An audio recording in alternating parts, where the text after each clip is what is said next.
So this is how to use the sniper laser aligner and align your sprocket. So I took my sprocket guards off. You can see them down there.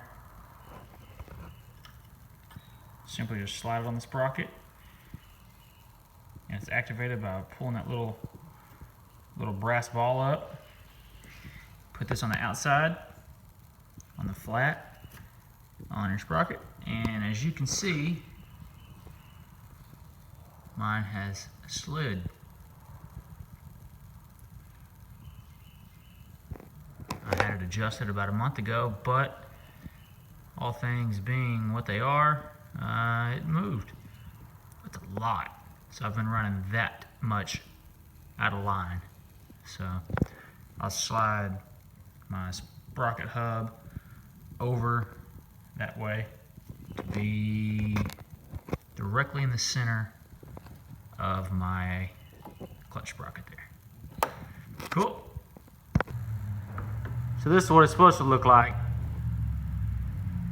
See, as I turn the axle, the laser is right in the center. If anything, it's a touch on the left side, so I'm actually going to put one little taparoo right here.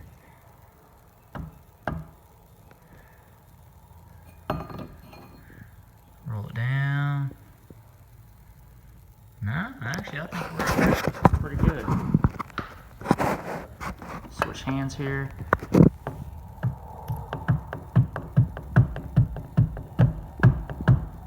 Just taking the end of a mallet and just lightly tapping it.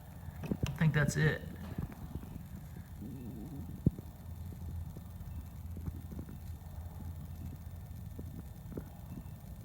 I bet it's within 2-3 thousandths, so I'm gonna call it good. That's it, and here, that's what it is, a little